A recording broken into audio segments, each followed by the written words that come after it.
Meu nome é Luiz Eduardo Grangeiro Girão. Nasci aqui em Fortaleza, me criei aqui, tenho excelentes lembranças da minha infância, uma infância saudável naquele tempo, onde você jogava bola no terreno baldio,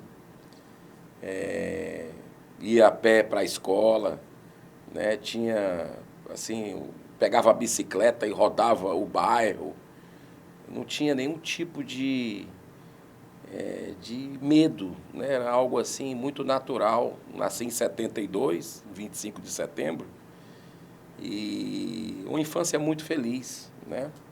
Uma família estruturada, que é uma base de tudo numa sociedade. Acredito que isso é fundamental e hoje a gente vê também o esfacelamento disso, né? Estamos, assim, no momento de provação da humanidade. Mas naquela era de ouro, né, ali década de 70, 80,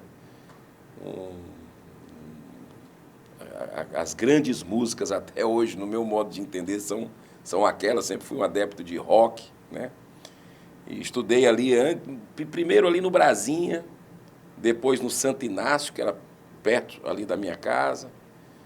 Depois fui para o Geo Estúdio, quando inaugurou o Geo Estúdio. Na época só tinham 3 faculdades, né?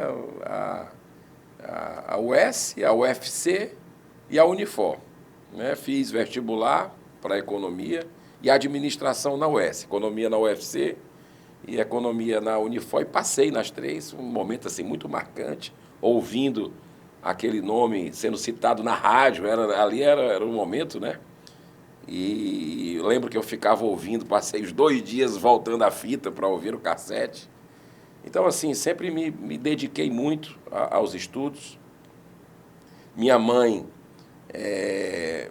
assim, muito próximo da minha mãe, né, que já desencarnou com 60 anos, mas, assim, uma relação muito próxima, o Herbene Maria. Meu pai, um grande empreendedor, né, assim, muito dedicado ao trabalho, a construir, né, assim, a gerar emprego. E vi essa ascensão toda desde pequeno. Ele começou do zero, com a enceradeira nas costas, né, e fazendo trabalho aí de limpeza e conservação. Isso me marcou muito, né, porque a gente passou por momentos difíceis, normal, né, assim, mas sempre tive tudo, nunca assim faltou comida.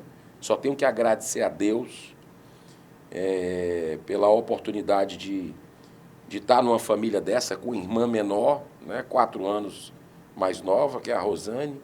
E meu pai, assim, sempre buscando o amor dele, Clodomir Girão, sempre buscando o amor. Nas minhas férias escolares, eu procurava ir trabalhar, né, assim, para me aproximar dele, para, assim, sabe, e fazia muito isso.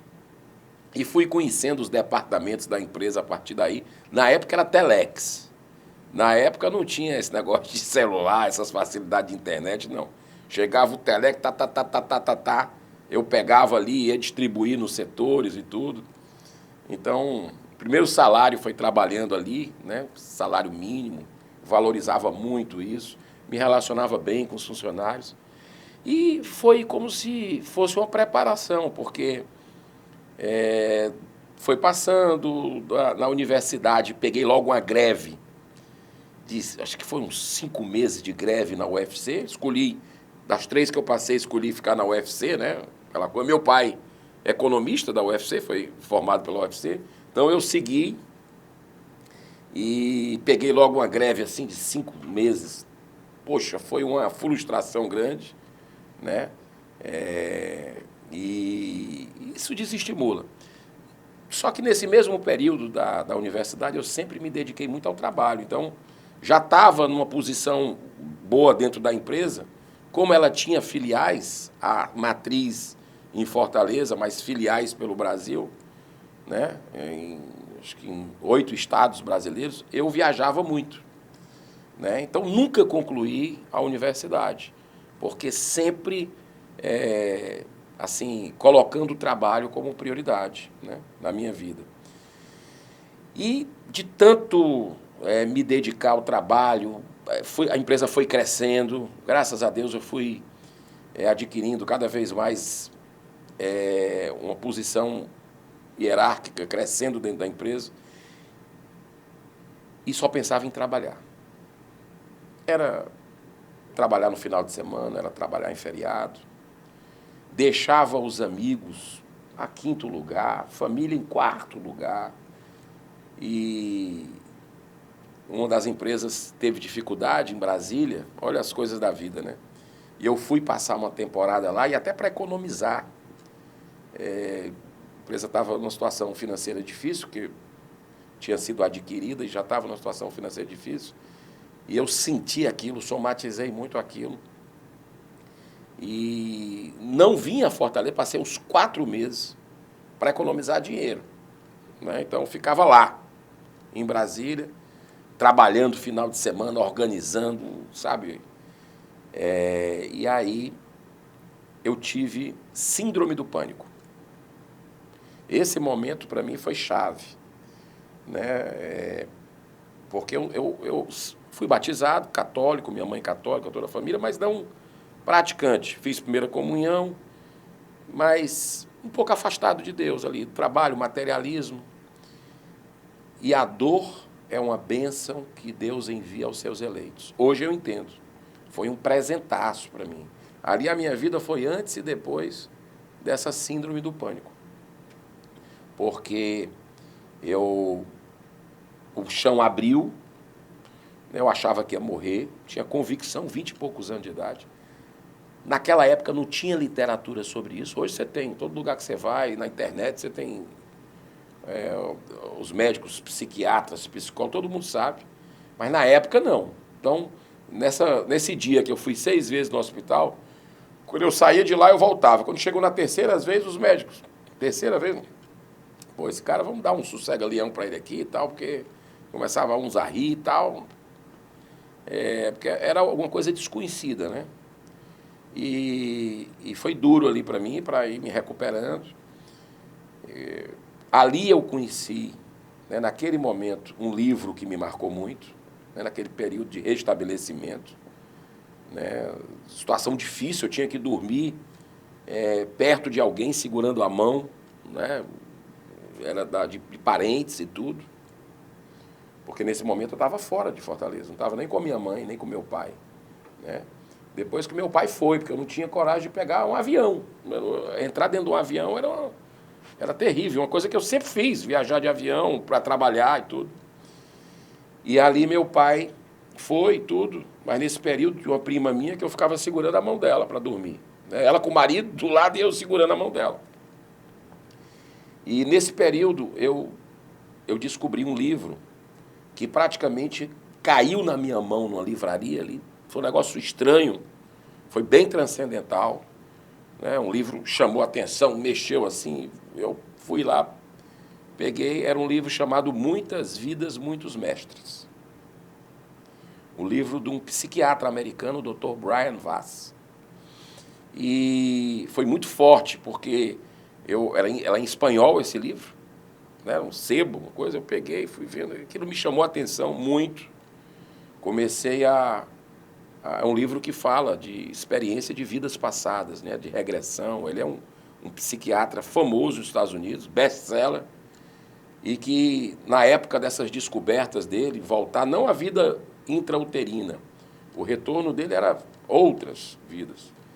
E foi uma tese que foi muito combatida na época, o mundo cético, especialmente na academia, e ele foi expulso Foi um processo difícil, e depois isso foi se alastrando, se espalhando esses estudos dele, né? Eu tive a oportunidade de conhecê-lo depois de alguns anos, pessoalmente, e aquele livro me fez muito bem, porque me mostrou que algumas injustiças da vida, né? Por que eu nasci numa família tão equilibrada, tive educação da melhor qualidade, e uma pessoa nasce numa comunidade sem comida, sem pai, às vezes recebendo violência em casa, sem braços, aquilo, poxa, por quê? Cadê a justiça de Deus nisso? Então, aquele livro me trouxe muitas vidas, muitos mestres, mostrando sobre a reencarnação. E me fez muito sentido. Tudo que você planta, você colhe, né? Nada é por acaso na vida. E aquilo me trouxe, né, muita experiência, porque ele falava eram as experiências dos pacientes dele, das regressões. E eu fui lendo outros livros dele, tinha outros livros e tal, Só o Amor é Real, um deles. E depois eu descubro a obra de Chico Xavier, brasileiro, pacifista, humanista, que eu não tinha muita noção, sabia que era um homem bom, né, considerado mineiro do século. E os livros do Chico, poxa, eu não sabia, 400 e tantos livros. Poxa, e eu mergulhei, porque eu sou um jornalista frustrado, né? Depois eu cheguei até a fazer jornalismo, fiz administração hoteleira, que o papai teve negócio de hotel, e fiz jornalismo. E como o papai teve também à frente de jornais, Correio do Ceará, o Unitário e o Meio Dia, eu vivi um pouco dentro de redação de jornal. Então, aquele negócio da notícia chegando, daquela coisa, é missão. Para mim, jornalismo é missão, né? E me empolguei muito com essa questão. E o Chico Xavier, poxa, que obra fantástica, que bem que esse cara faz. Tem condição de ser o cara mais rico do Brasil e morava num quartinho que nem banheiro tinha, lá em Uberaba. E aquilo me chamava a atenção, todas as obras doadas para a caridade. Pô, esse cara... E foi naquele período que ele estava próximo da morte dele. E não tive a oportunidade de conhecê-lo, estava conhecendo a obra. Ele faleceu no dia que a minha filha nasceu, né, a Ana Cecília. Ele desencarnou no dia que o Brasil foi pentacampeão mundial. E eu queria até homenagear o nome da minha filha em homenagem a ele, né, Ana Cândida. A minha esposa, na época, que disse, não, já está aqui o nome da minha avó e tal, então tudo bem, então vamos deixar isso aí, mas para mim é eternamente Cândida, Ana Cecília. E eu fui depois a Pedro Leopoldo, que é a terra que Chico Xavier nasceu, depois fui a Uberaba, conversar com as pessoas que conviveram com ele. Fiz, na época, um caderno com o Diário do Nordeste, falei lá com os diretores, né? E a gente conseguiu fazer, tem o Ribeiro, grande diretor comercial do Diário do Nordeste, meu amigo, e aí a gente conseguiu investimento com um, com o outro, fizemos um caderno sobre Chico Xavier, e claro que tinha um jornalista principal, mas muita coisa eu ajudava, dava ideia, fui visitar, ele foi para Uberaba, eu fui para Pedro Leopoldo, e a gente trocava informações e tudo, e ele... foi muito bacana a diagramação, trabalhar isso. Depois foi tão sucesso esse caderno que a gente fez vários outros. Fizemos dos pacifistas, né, falando aí Martin Luther King, Mahatma Gandhi, enfim, Madre Teresa de Calcutá. Fizemos uma série com o Diário do Nordeste. Então ali eu pude colocar um pouco dessa veia da comunicação, né? E o interessante disso tudo é que abriu um mundo novo para mim, né? Eu comecei a reavaliar o sentido da vida. Será que o sentido da vida era continuar trabalhando, deixando a família em quarto lugar, os amigos em quinto? Não. Eu comecei a equilibrar meu tempo para a família, para os amigos, e vi que um dos grandes sentidos da vida é a gente aprender a amar, a perdoar e a ajudar o próximo. E peguei a empresa, que eu estava no comando, e comecei a dedicar uma parte dos lucros a social, causas sociais. Então foi aí que começou esse trabalho no social, sempre no bastidor, né? Mas a parte do lucro da empresa, começamos com um percentual pequeno, eu fui convencer os outros sócios, o papai tinha sócios, depois eu até entrei como sócio também, tinha os outros, e os outros sócios, Elísio Serra, foi fantástico também, os outros que acordaram comigo, vamos aumentar. E a gente começou com um pouquinho, depois já aumentamos um lucro para uma parte maior para dar para as entidades, para ajudar em projetos. E eu fui pegando o meu tempo na direção e também abraçando esses projetos, levando outros empresários e foi ali que tocou profundamente minha alma, a Associação Peter Pan, o IPRED, né? Várias entidades eu conheci em Fortaleza, né? Depois, para complementar, em outras áreas que não tinha um trabalho de ONGs, de coisa, fundei ONGs, né? Estação da Luz foi uma das ONGs que nós fundamos. Depois, hoje essa ONG, essa associação, ela ajuda desde crianças até idosos, trabalho com milhares de pessoas. Com essa veia artística também, porque o jornalismo tem uma similaridade. Eu fui numa peça em São Paulo, uma peça de teatro, que também mexeu muito comigo, foi naquele período que eu estava me recuperando, uma peça sobre Chico Xavier. Né? Não tinha nenhum artista da Globo, todos anônimos, mas uma peça que eu chorei. Eu não sou muito de chorar. Ali fazia décadas que eu não chorava, né? Sempre muito racional. Trabalho, aquela coisa. Mas ali eu chorei como uma criança e disse, poxa, eu quero levar essa peça para o estado do Ceará, porque vai fazer muito bem as pessoas. Está me fazendo bem, vai fazer bem as pessoas para levar um novo conhecimento de que não é só essa vida que nós temos, que tem alguma coisa maior. Deus é maravilhoso, né? E assim... E foi uma abertura espiritual muito forte. E aí, eu articulei, terminou a peça, fui falar com o pessoal, vamos levar, e eu zero de produção cultural, caí de paraquedas, mas peguei aqui, fui no Teatro Zé de Alencar, né, falei na época com o Mansueto Barbosa, que era o grande nome da televisão cearense, um dos grandes nomes, e Mansueto abriu as portas, pô, vamos lá, vamos promover, eu conheço o Chico, pobre, fantástico, e aí promoveu, e eu fiquei assim, pô, é o universo conspirando, é Deus ajudando, né? Sem conhecer nada assim, poxa, porque isso foi antes dos cadernos que a gente fez com o Diário, isso foi lá atrás, estou voltando um pouquinho, porque o Mansueto abriu as portas da TV Verdes Mais, da TV Diário, para promover uma peça de teatro, de graça, né? Pela causa. E ali a gente trabalhando, final de semana foi um sucesso, tivemos que fazer sessões extras e as pessoas saindo emocionadas como eu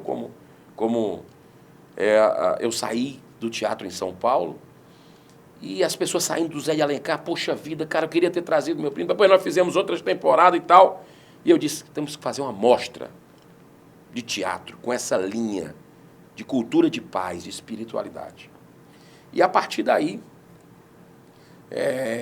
foi muito interessante porque essa mostra existe até hoje, em 20 anos.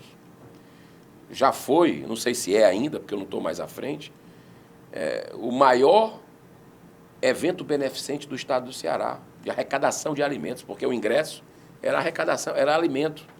Então eram peças que se trazia, e muitas empresas patrocinando e tal, conseguimos até incentivo fiscal na época.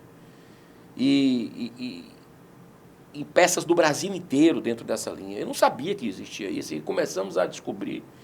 E o Ceará foi a sede desse evento de teatro, que é uma das maiores mostras de teatro do Brasil, e a gente levou para o interior, fez o itinerante também, ficou em Fortaleza, muitas vezes no Zé de Alencar, fazia no Rio Mar, fizemos em outros teatros, mas também ia itinerante paralelo. Enquanto estava acontecendo em Fortaleza, esse grupo que se apresentava hoje, amanhã estava em Quixadá, estava, enfim, rodando o estado do Ceará. Isso transformou muitas pessoas. Eu fico feliz de ter sido um instrumento pequeno, imperfeito, mas que levou essa cultura, né, para as pessoas. A partir daí veio a ideia de fazer um filme, conversando com um dos atores, o Carlos Vereza, né, que na quinta, sexta mostra, ele veio fazer uma peça sobre o Dr. Bezerra de Menezes, um grande cearense, né, humanista, um dos responsáveis pela abolição da escravatura no Brasil, um visionário, um ambientalista. O Dr. Bezerra, um homem à frente do seu tempo, médico dos pobres. Até o anel de formatura ele doou para comprar, a última coisa que ele tinha. Ele doou para comprar remédio para uma mãe que não tinha dinheiro para remédio para a filha. E aí a gente encantado com aquela história, doutor Bezerra de Menezes, cearense. Pô, bacana, Chico Xavier, mineiro e tudo, mas estamos fazendo a história do doutor Bezerra de Menezes. E a ideia era fazer um documentário com R$100 mil. Juntamos ali, acolá, um documentário, história dele. O Vereza disse, eu faço isso aqui de graça. Eu admiro tenho muita gratidão pelo doutor Bezerra de Menezes. Oro todos os dias por ele. E aí, a gente foi juntando as peças e tudo, fizemos um documentário, Glauber Filho dirigindo. Fizemos esse documentário. Ficou tão bom, porque era um documentário, docudrama. E a gente foi ampliando, foi para 700 mil. Não, vamos conseguir mais aqui para botar mais cenas. Era tanta história interessante do Dr. Bezerra que eu não tinha ideia. E a gente, trocando o pneu, como é que é? O carro andando e a gente trocando o pneu. Fizemos mais cenas. Vereza volta, faz mais cenas. Rapaz, ficou um negócio tão espetacular que a gente resolveu tirar a parte documental, de alguém narrando. Vamos fazer um filme. Né? Então, tiramos as entrevistas, botamos nos extras do DVD, na época era DVD, botamos nos extras as entrevistas todas que tinha feito com historiadores, enfim. Rapaz, fizemos um filme. Foi um sucesso. Foi o pioneiro filme no cinema brasileiro, chamado Cinema Transcendental, que abriu a porta para depois... E aí a gente acabou participando também com a Globo, na época, do filme Chico Xavier. Depois, primeiro foi o Bezerra, o que abriu a fresta, e que foi um sucesso. Na época era por e-mail a divulgação. As pessoas divulgavam por e-mail. Tinha uma sala aqui no Ceará, no Brasil a gente conseguiu colocar toda a capital sala de cinema. Na época nós conseguimos. Com a Fox, olha que loucura. Chegamos na Fox. Deus é maravilhoso. Chegamos na Fox Filmes, pô. Globo Filmes, apoiando. E aquilo tomou uma proporção e a gente lotou as salas o tempo todo. Teve que abrir mais salas. Foi um sucesso do cinema brasileiro naquele período. 2008 foi o lançamento. E aí todo o mercado de cinema disse, poxa, o que esses cearenses estão fazendo aí? Caramba, esse tipo, essa pegada aí de cultura de paz, de espiritualidade. E aí tinha o Chico Xavier. Aí a Globo pegou o projeto para si, Daniel Filho. O orçamento já era 4, 5 milhões de reais. Depois teve outro de 10 do Nosso Lar. E a gente entrou no pedaço do Chico, ajudamos na coprodução. O Nosso Lar apenas nós divulgamos. E outras produções também, né, que nós fizemos com outras empresas de São Paulo, por exemplo, as Casas André Luiz, que tem um trabalho social fantástico, também tinha uma produtora na época, fizemos Causa e Efeito, fizemos outros filmes. Fizemos um filme aqui, em Quixadá e Quixeramobim, que veio aquele ator. Nós fizemos mais de 10 filmes, né, só de produção direta, fora as coproduções. E nós fizemos com a Isaiah Washington, que era do The Grey's Anatomy. Né? O cara, uma série famosíssima, um cara veio dos Estados Unidos para o Ceará, passou 2 meses aqui. O Halder Gomes até ajudou, o Gerson Sanginito. A gente conheci o Halder, é o grande nome hoje, um dos grandes nomes do cinema nacional, nesse processo.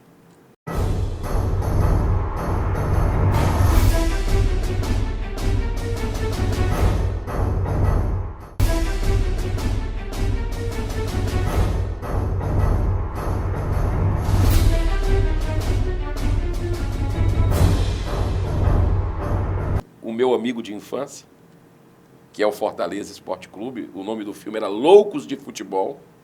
Acho que você encontra no YouTube esse filme. E eu era apaixonado por Fortaleza, né?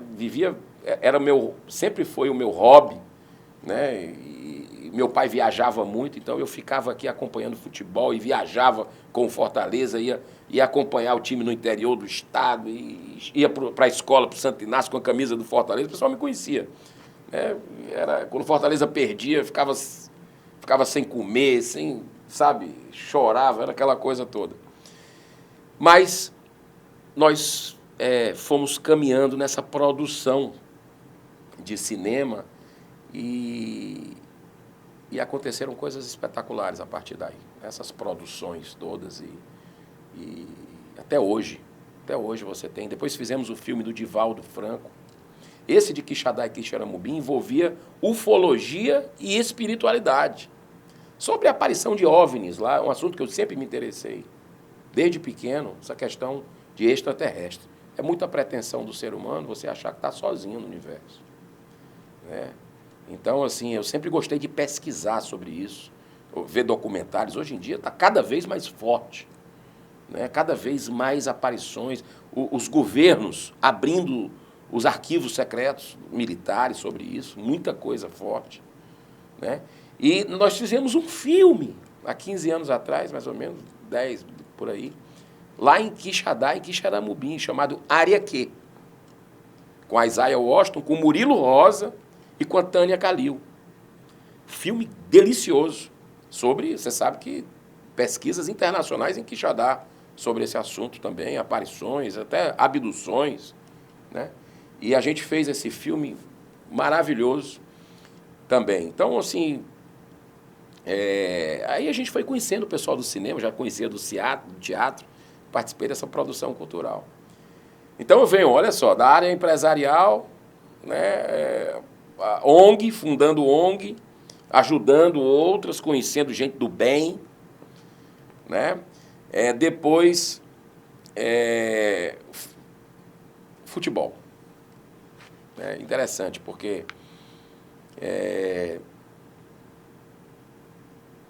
me separei da primeira esposa, 3 filhos, né?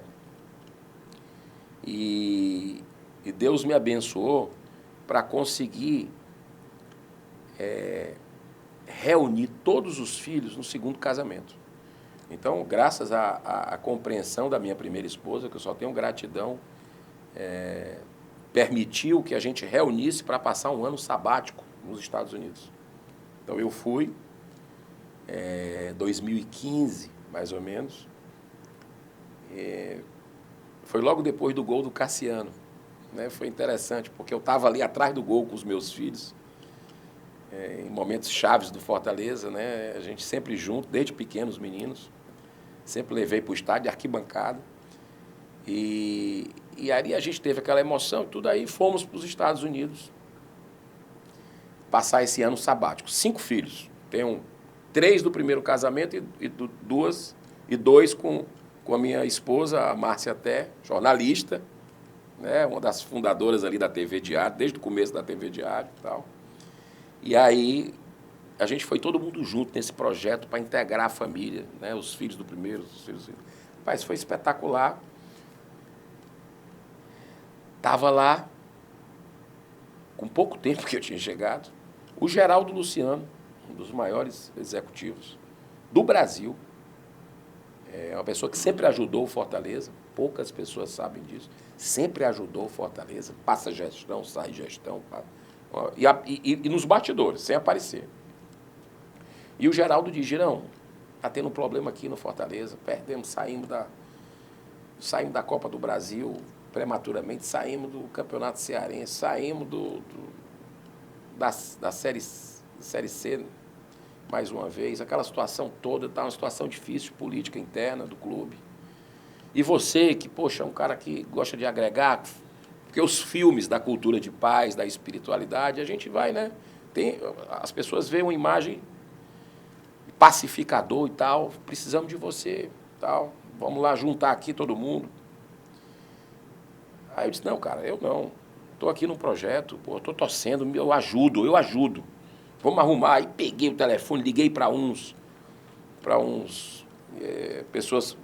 amigos que eu conhecia e outros também, que o Geraldo dizia, liga para ele e tal, para assumir o Fortaleza. Mas eu estava num projeto, não tinha como assumir, estava com a minha família toda reunida, vivendo Mas eu dando ajuda e me comprometia em ajudar, inclusive financeiramente, mas tentando convencer algumas pessoas para fazer aquela missão e nada. E aí a situação degringolando do Fortaleza, os comentários que chegavam para mim lá, e depois eu confirmei, quando eu cheguei no clube, entre funcionários e tudo, que a tendência era a gente ir para a Série D de dado. Um clube como o Fortaleza. Mas estava com 3 meses de salário atrasado, quase. Muitos problemas internos, brigas, né? Desarmonia. E teve um gesto muito bonito ali, que aí eu fui vendo os sinais. Um gesto muito bonito do presidente Jorge Mota, na época,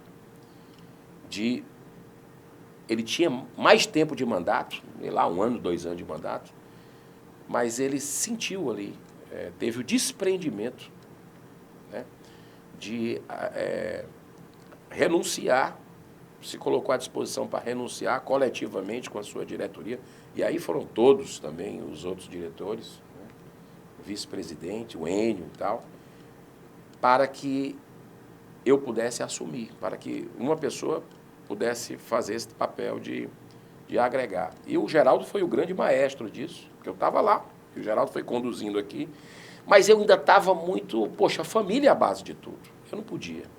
Aí eu falei com a minha esposa, com a Márcia, que é torcedora alvinegra, e a família dela quase, nas festas de Natal, tem 100 pessoas, só tem 2 do Fortaleza lá, eu e um tio dela. Pra você ter uma ideia, é um negócio fora da curva. Porque geralmente as famílias divididas, talvez uma tendência maior para o Fortaleza, outra para o Ceará. Não, lá é alvinegro mesmo. Rapaz, e a Márcia, que eu não conheci, a gente quantas vezes foi para o estádio, chegava no estádio, porque a paixão é grande pelos clubes da gente, eu ia para um lado, ela ia para o outro. A gente se encontrava depois do jogo. Né? Então, eu cheguei para a Márcia e disse, Márcia, está aqui a situação do Fortaleza. A dívida, está aqui tudo. Confesso para você que eu fui para ela assim para tirar da minha cabeça aquilo, né, porque era um coração mandando ir, mas a família também estava muito complicado para mim ali. E eu tentei de tudo, outras pessoas para ir, mas ninguém queria assumir o Fortaleza naquele momento ali, né, das pessoas que eu tinha conversado, o Geraldo. E aí eu cheguei e disse, Márcia, aqui é a situação.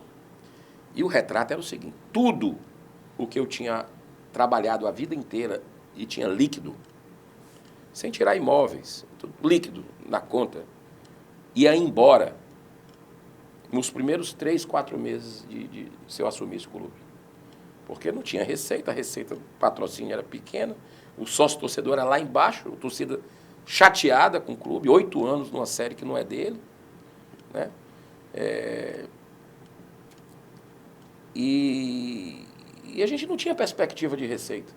Não tinha perspectiva de receita. Então, sendo muito otimista, 3 meses, 4 meses, acabava tudo ali. E eu sabia, né, que essa situação de clube, muita gente às vezes fica de ajudar, vou te ajudar, não sei o quê, mas na hora do pega para capar, como diz o pessoal, para botar a mão no bolso é complicado. E eu fui sabendo disso, né, com cálculo nisso aí. Mas eu cheguei para a Márcia, antes de tomar a decisão, eu disse, Márcia, está aqui a situação do Fortaleza. É isso aqui, vamos ter que raspar a conta aqui. E é da família, é nosso. Então, se você me der um não, basta você me dizer um não aqui, que eu já vou avisar lá para o pessoal que não tem como. Certo? Vamos tentar continuar buscando outra pessoa. E o tempo acabando ali, porque ia para começar a Série C de 2017. Estava na porta. Aí foi aí que eu vi um sinal espiritual muito forte. Uma alvinegra, torcedora do Ceará. De uma família forte, torcedora do Ceará. Ela chegou para mim e disse, meu amor, eu não tenho direito de tirar o brilho dos seus olhos. Se você quiser ir para essa missão, assumir o clube do seu coração, seu amigo de infância, como você fala, vá, a gente baixa o padrão, eu posso ir para um apartamento menor aqui, eu seguro as pontas. Você está falando que o campeonato é 6 meses, mais ou menos? 6 meses eu já combinei lá internamente. Se eu for ganhando ou perdendo, eu saio.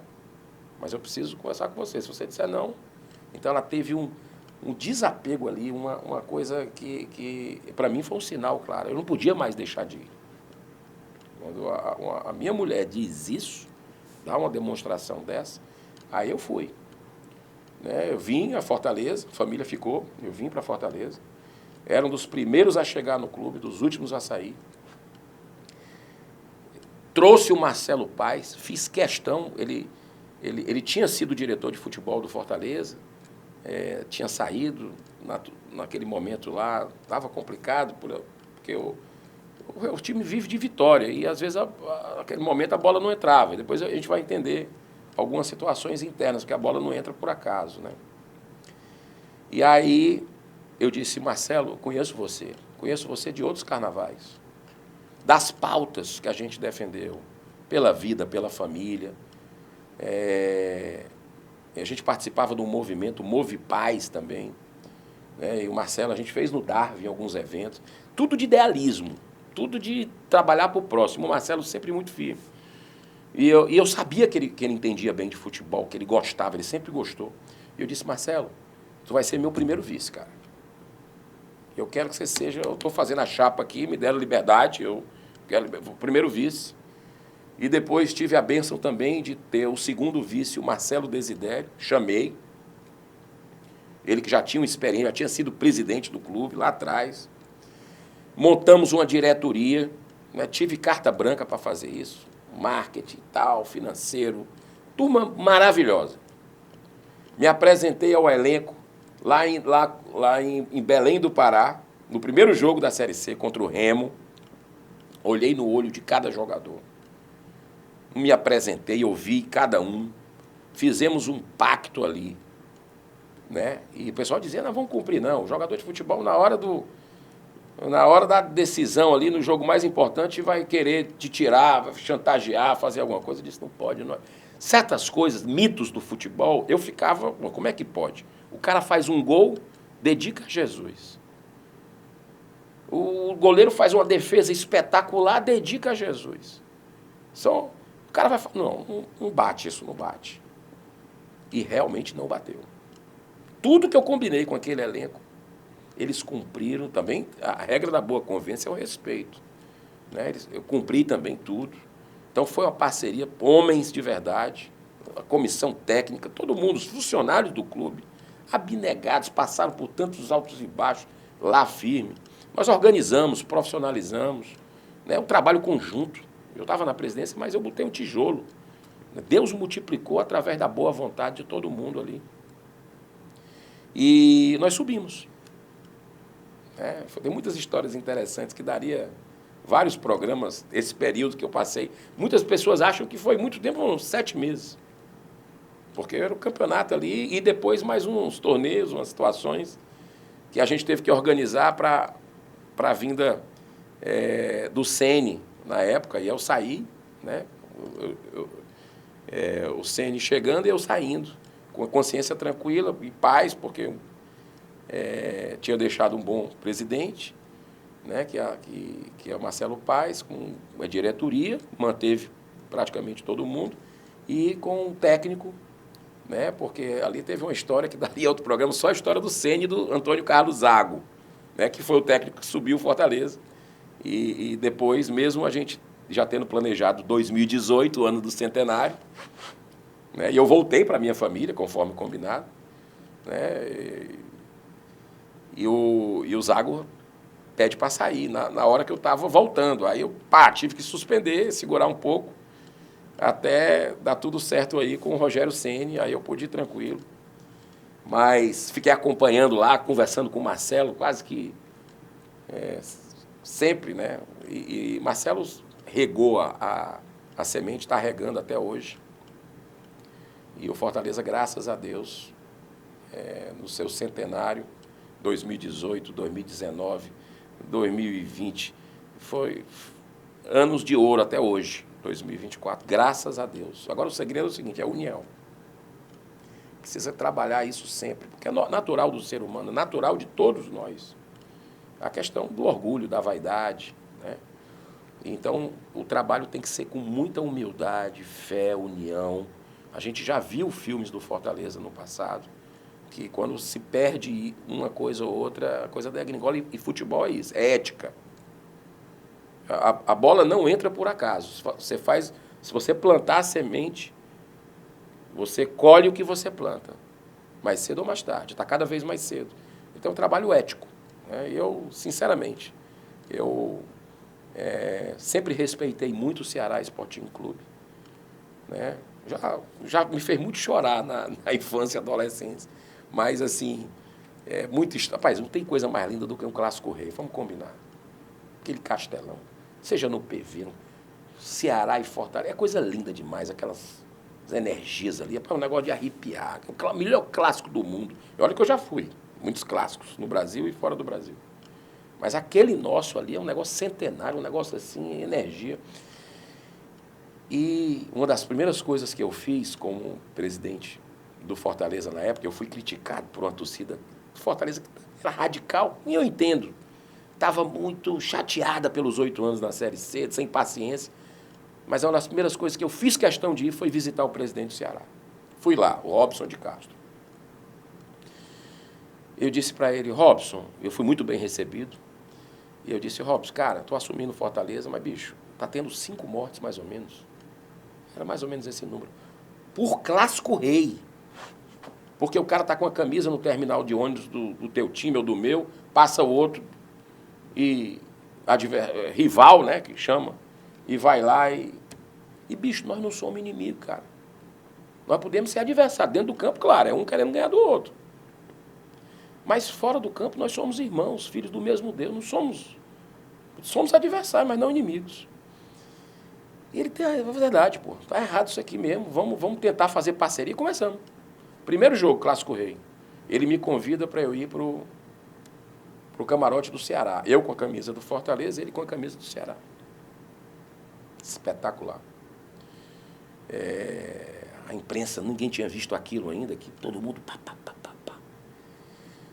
A torcida lá em cima, olhando a um do outro. Pô, o que esses caras estão fazendo? Quer dizer, o pessoal sem entender nada. E Deus foi tão bom. Naquele jogo, particularmente, eu me expus demais, né? Porque ainda vou pro camarote e tal. Se o Fortaleza perde ali com as críticas, eu estava começando uma gestão, eu estava em maus lençóis. Mas Deus é tão bom que o Ceará fez 1-0 e o Robson, todo constrangido do meu lado, pô, cara, gente boa demais. Aí ele torcendo aqui, você via ali a mão dele aqui, porra, torcendo, querendo soltar um grito, mas me segurando em respeito a mim. E Deus é tão maravilhoso, Fortaleza empata a partida. Ainda no primeiro tempo, não deixou nem eu ficar angustiado pro segundo, empatou, o jogo termina 1-1. E aí, no outro jogo, eu convido ele pro camarote do Fortaleza, ele vai, ele com a camisa do Ceará, pro Fortaleza, de novo, todo mundo. E a gente começou a fazer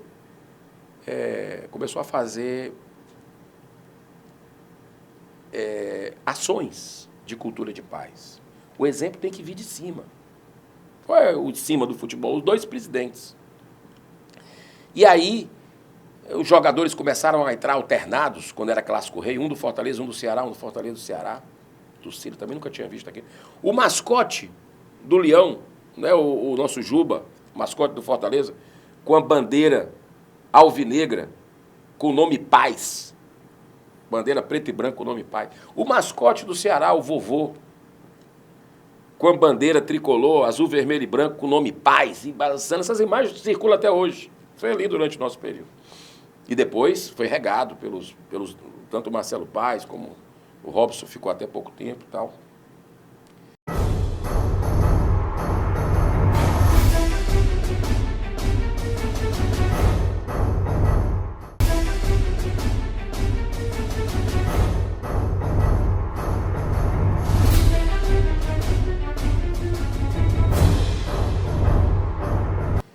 E tudo isso foi construindo uma aura que eu acredito. Os 2 clubes ficaram na Série A há um bom tempo. E é onde o futebol cearense merece estar, no topo. Com as torcidas que tem. Isso gera, sabe o quê? Isso gera emprego para o cearense. Porque é artesanato. 2 vezes o Corinthians vindo aqui, 2 vezes o Flamengo vindo aqui no estado para jogar com o Fortaleza e com o Ceará. Isso gera uma atmosfera, autoestima. Nosso futebol é gestão, é ética, tudo, aliás, tudo na vida, né? Então, eu fico muito feliz, espero que o Ceará volte à Série A, torço por isso também. O futebol cearense está na crista da onda do Brasil, todo mundo fala né, lá no Senado, o pessoal, os senadores, pô, cara, como é que vocês estão fazendo lá e tal? Pô, eu fico todo feliz com isso, né? Porque eu acredito muito. E a gente foi internacionalmente, né? O Fortaleza, né? O próprio Ceará jogando na Sul-Americana. Fortaleza teve a bênção de chegar a uma final, né? E a gente fica muito feliz em ver a repercussão na América do Sul do clube, né? Viajando, às vezes, tiro uns dias de férias aí, estou lá no Chile, camisa do Fortaleza. Cara, você não tem noção do que aquilo emociona, e não é um cearense, porque cearense a gente sempre viu, camisa do Ceará, do Fortaleza, sempre viu em todo lugar do mundo. Mas quando você vê um cara, pô, que coisa é essa, mano? E os caras querendo trocar a camisa com a gente, eu gosto de andar com a camisa do Fortaleza e tal, e eu tô, rapaz, poxa, do Fortaleza, troca comigo. Pô, o cara tá com a camisa no time que eu não sei nem qual é. Pô, claro, pô, maior prazer. Eu viajo com umas 4, 5 blusas do Fortaleza, pelo menos. E, assim, é uma bênção essa oportunidade que a vida me deu de participar de tudo isso, né? Eu sou muito grato por tudo isso, assim, muito feliz, uma sensação de dever cumprido, né? Tem o Eduardo Girão, que é um historiador, né? Na verdade, historiador é Raimundo Girão. Eduardo Girão, um grande jurista aqui, tem até a avenida com o nome dele, Eduardo Henrique Girão. Meu primeiro filho é Luiz Henrique, em homenagem a ele, assim, Henrique. Né? E olha a curiosidade, é aquela avenida do Canal ali, que vai dar lá no Ceará, Eduardo Girão. E ele tem uma frase que diz, né, que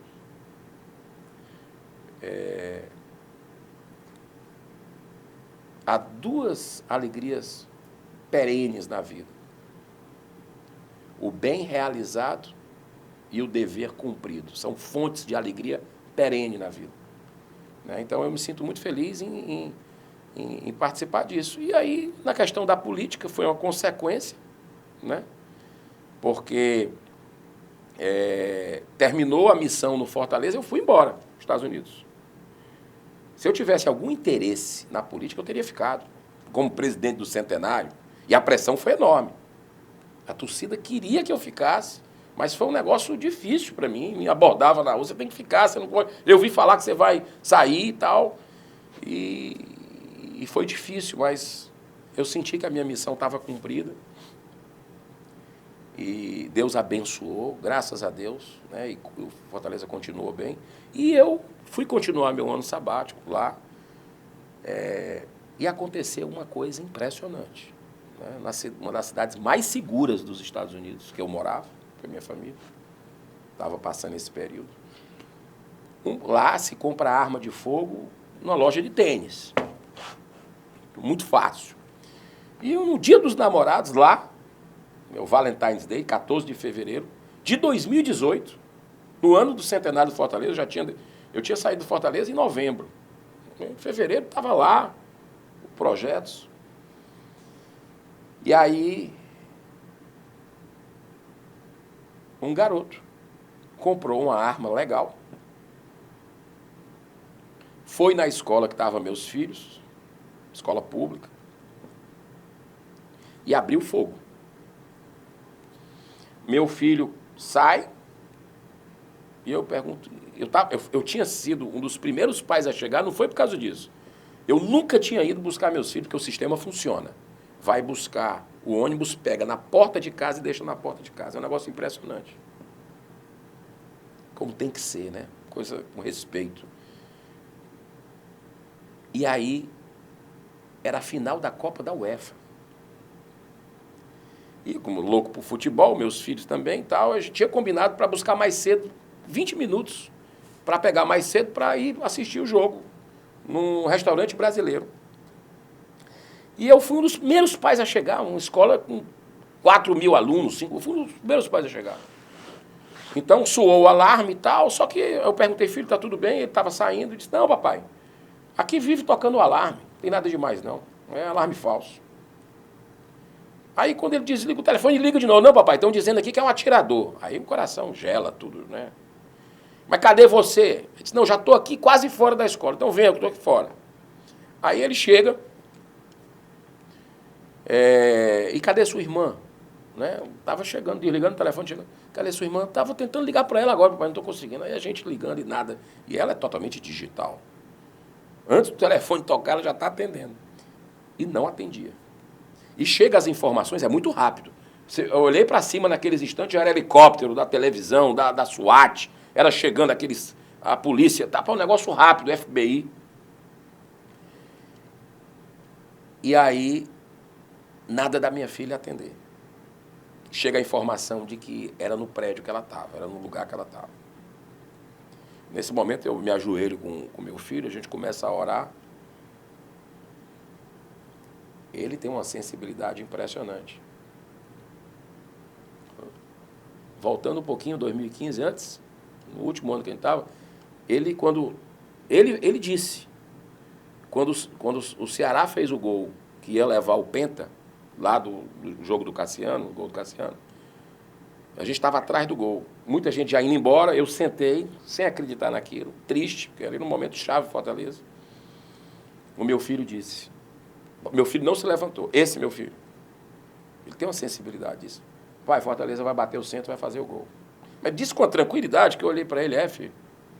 Mas assim, poxa, eu não vou tirar nem a esperança dele aqui. Mas para mim acabou. E eu olhei para o campo, o Magno Alves, que é meu amigo, um cara sensacional, chegou para o elenco do Ceará ali dentro, não sei se você lembra dessa.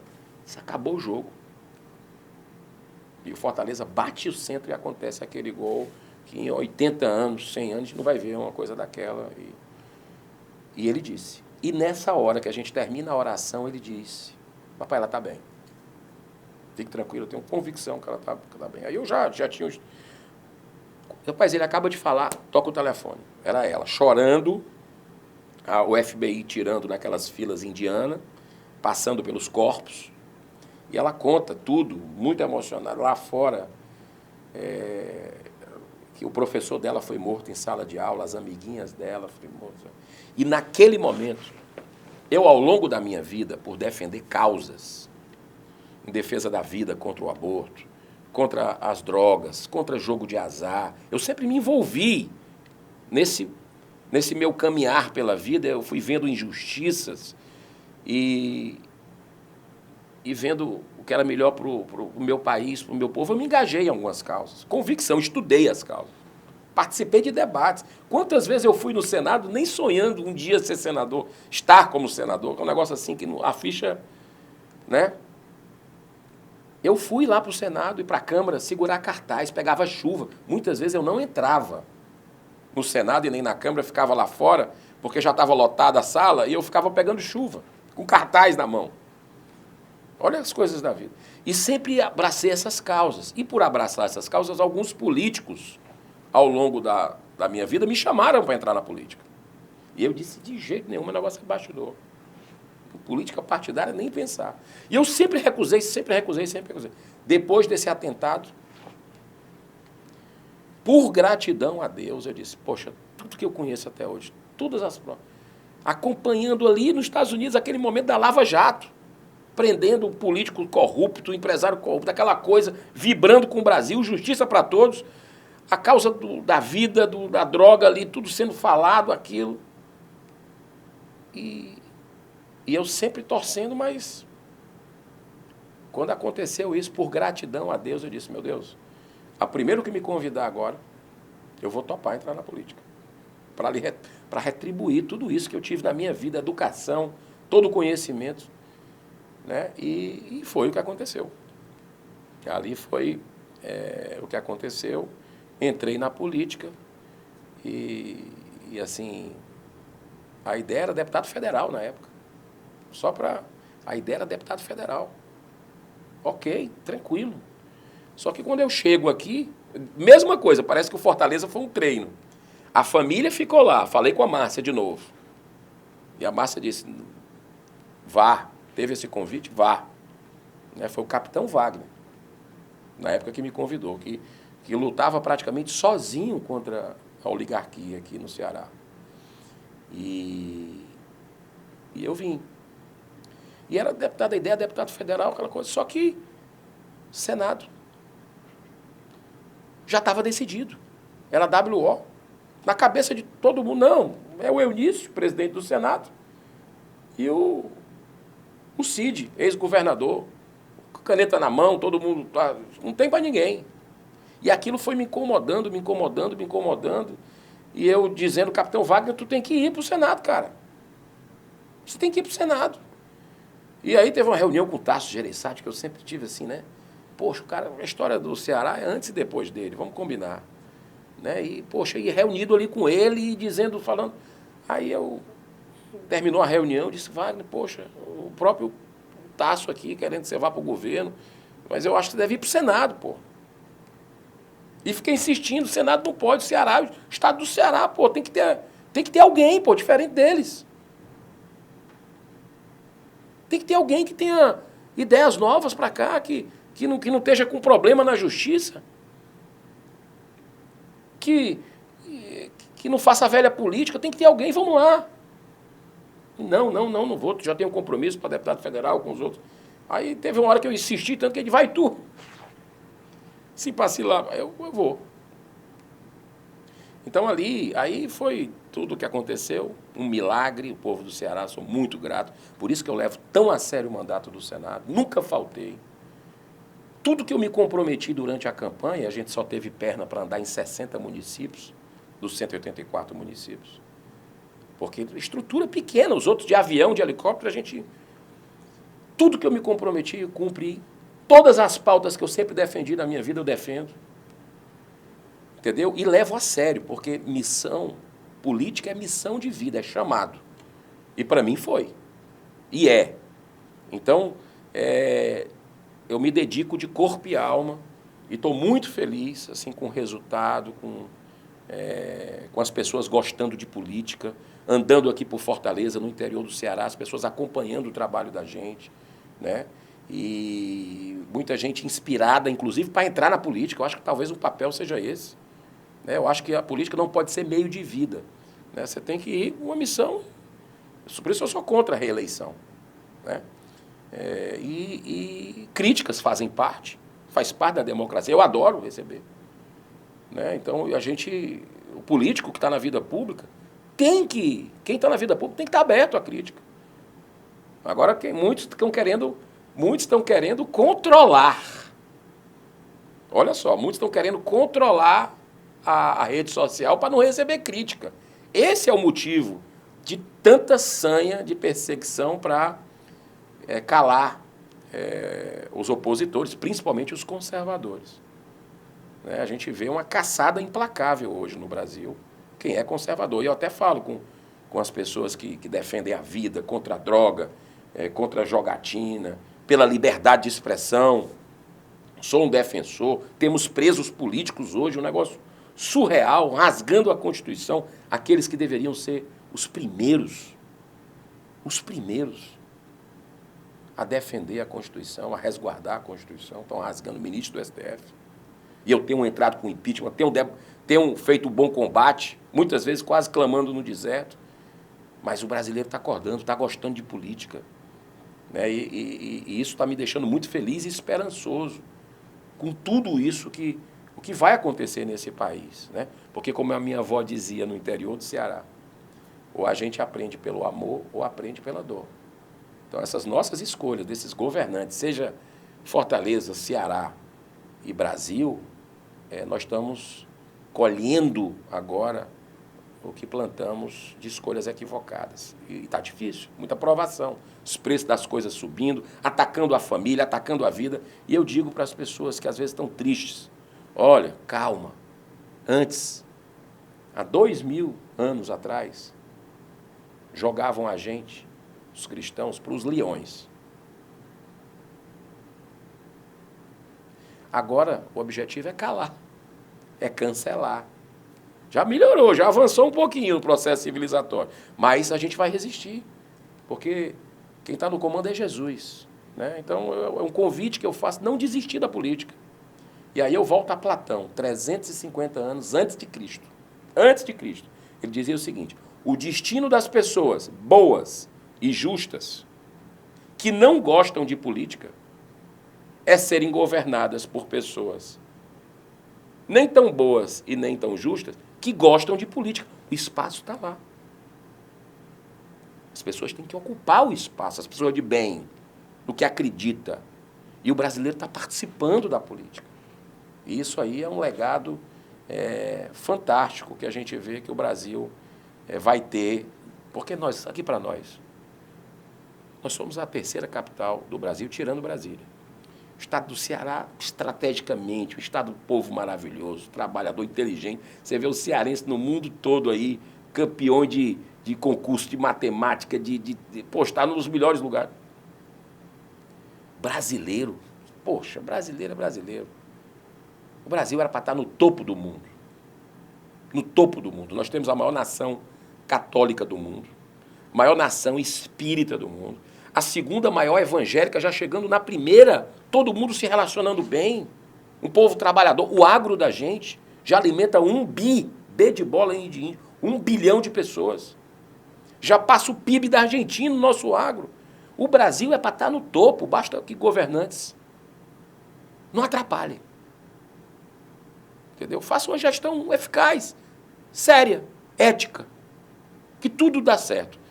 Para fechar, a própria Bíblia diz, quando os ímpios governam, o povo geme. Quando os justos governam, o povo se alegra.